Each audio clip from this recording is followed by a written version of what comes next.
The UK's Ministry of Defence has released its latest intelligence report on the war in Ukraine.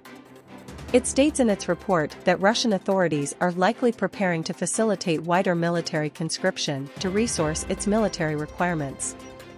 The update notes that Russian Duma deputies introduced a bill to change the age bracket for conscription to men aged 21 to 30 years, from the current 18 to 27 this month, and states the law is likely to be passed and would come into force in January 2024.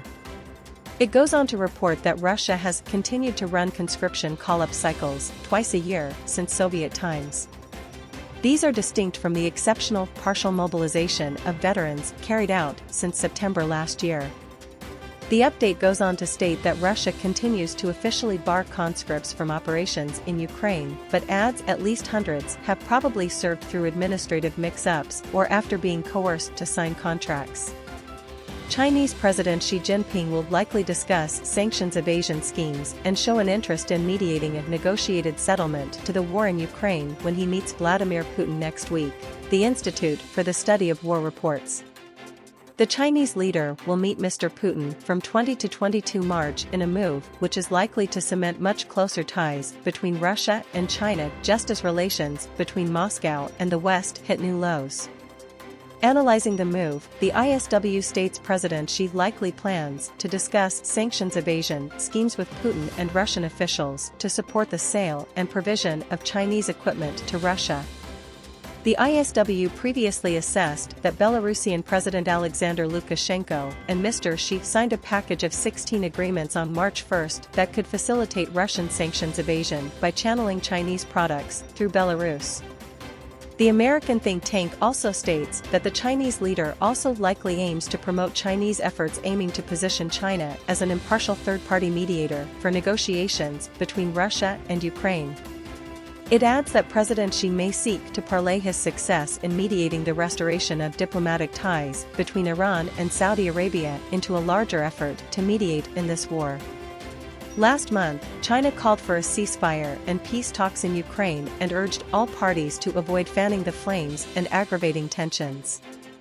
It unveiled a 12-point peace plan for Ukraine alongside a document which said nuclear weapons must not be used and nuclear wars must not be fought. Ukraine has repeatedly rejected calls for a ceasefire while its territory is occupied by Russian troops. In Ukraine, U.S. security officials have held a video call with a group of their Ukrainian counterparts today to discuss military aid to Kyiv, President Volodymyr Zelensky's chief of staff has said. In a statement, Andriy Yermak said 3 U.S. officials were at the meeting today and were informed by Ukraine's military commanders in detail about the current situation at the front. They discussed the further provision of the necessary assistance to our country, in particular equipment, weapons, and ammunition, he wrote. He added that President Zelensky joined the meeting at the end to give his views on the liberation of Ukrainian territories occupied by Russia. We thank the U.S. authorities and the American people for the comprehensive and powerful support of our country in the struggle for freedom and the return of peace to Europe, Mr. Yermak added. Local telegram channels reported explosions in Russian-occupied Sevastopol, Crimea, on the morning of March 18. Mikhail Razvozayev, Russian-installed governor of Sevastopol, wrote on his telegram channel that military training is underway at one of the polygons of the city. There have been no further details.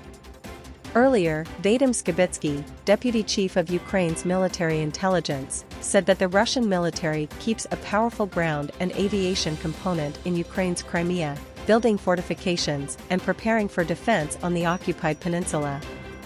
According to Skibitsky, nearly 90 combat aircraft and 60 attack helicopters are currently stationed in illegally annexed Crimea. Russian troops reportedly set up a special group on the peninsula, now assembling fortifications and defense lines as Moscow maintains its military infrastructure in Crimea in combat readiness. The Crimean Peninsula has been under Russian occupation since 2014 following a fake referendum staged by Russia to annex the territory. Since then, many local residents have been imprisoned for resisting the occupation, while Russian citizens flocked to the peninsula. The Russian military has also established a military base there. Since the start of Russia's full-scale invasion, President Volodymyr Zelensky has vowed to liberate all of Ukraine's territory, including Crimea.